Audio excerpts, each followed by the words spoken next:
வணக்கம். Welcome to அங்கனா சமையல். இன்றைக்கி ஒரு சூப்பரான ஸ்வீட் ரெசிபி தான் பார்க்க போகிறோம். வாயில் வச்ச உடனே கரையக்கூடிய ஹல்வா மாதிரி டேஸ்ட்டில் ரொம்ப சூப்பராக இருக்கும் இந்த ஸ்வீட் ரெசிபி.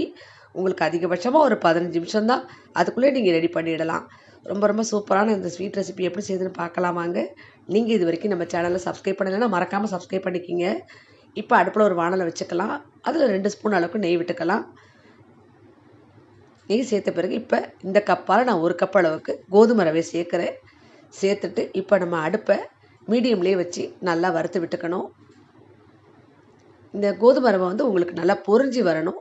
அந்த அளவுக்கு கொஞ்சம் நிதானமாக வறுத்துக்குங்க.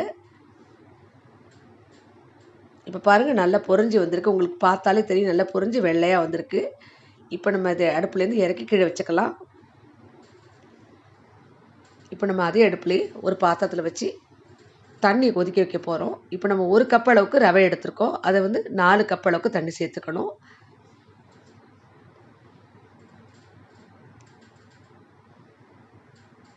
இப்போ 4 கப்பு தண்ணி சேர்த்தாச்சு. இப்போ தண்ணி நல்லா கொதித்து வரணும்.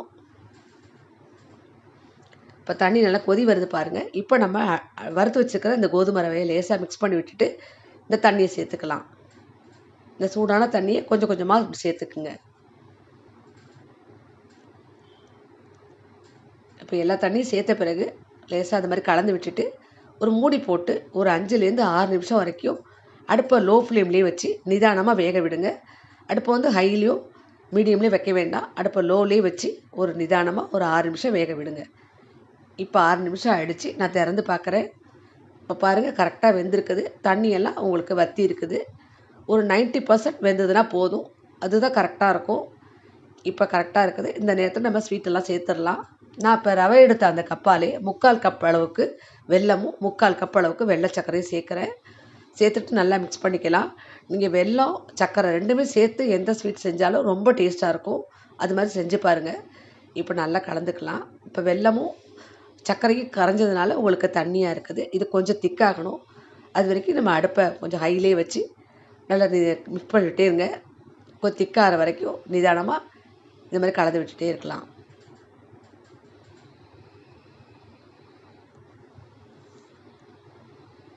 இப்போ இன்னும் கொஞ்சம் திக்காகி இருக்குது. இன்னும் ஒரு 2 நிமிஷம் இருந்ததுன்னா கரெக்டான பதத்துக்கு வந்துடும். அது வரைக்கும் நம்ம கலந்து விட்டுட்டே இருக்கலாம். இப்போ பாருங்கள், உங்களுக்கு கரெக்டான பதத்தில் இருக்க பாருங்கள். நல்லா திக்காகி வந்திருக்குது. உங்களுக்கு பார்த்தாலே தெரியும், உங்களுக்கு நல்லா ஷைனிங்காக சூப்பராக இருக்குது. இப்போவே சாப்பிடணும் போல இருக்குது. அந்த அளவுக்கு பார்க்கவே சூப்பராக இருக்குது.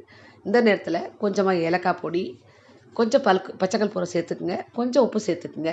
இந்த பச்சைக்கற்பூரம் சேர்த்து செய்யும்போது உங்களுக்கு கோவிலில் கொடுக்குற பிரசாதம் மாதிரி அந்த டேஸ்ட்டில் இருக்கும். ரொம்பவே நல்லாயிருக்கும். இப்போ நல்லா மிக்ஸ் பண்ணி விட்டுக்குங்க. இப்போ நான் 1 ஸ்பூன் அளவுக்கு நெய் சேர்க்குறேன். இந்த கோதுமை ரவை கேசரிக்கு அதிகமாக நெய் தேவைப்படாது. நீங்கள் இன்னும் அதிகமாக சேர்க்கணும்னு நினச்சிங்கன்னா இன்னும் எக்ஸ்ட்ரா 1 ஸ்பூன் அளவுக்கு நெய் சேர்த்து கலந்து எடுத்துக்கோங்க.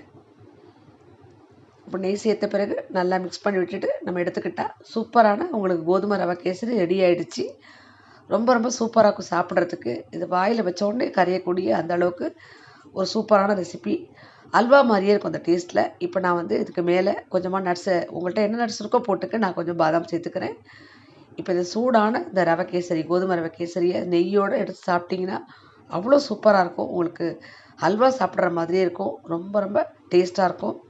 கண்டிப்பாக நீங்கள் ட்ரை பண்ணி பாருங்கள். ஈவினிங் டைமில் ஏதாவது ஸ்வீட் சாப்பிட்ணுன்னு நினச்சிங்கன்னா ஒரு 15 நிமிஷம் தான், டக்குன்னு இந்த ஸ்வீட்டை ரெடி பண்ணிடலாம். அதே மாதிரி கெஸ்ட் யாராவது வந்தாங்கனாலும் நீங்கள் டக்குன்னு இந்த மாதிரி ஒரு ஸ்வீட்டை ரெடி பண்ணி கொடுக்கலாம். சாப்பிட்றதுக்கும் ரொம்ப டேஸ்ட்டாக இருக்கும். கண்டிப்பாக ட்ரை பண்ணி பாருங்கள்.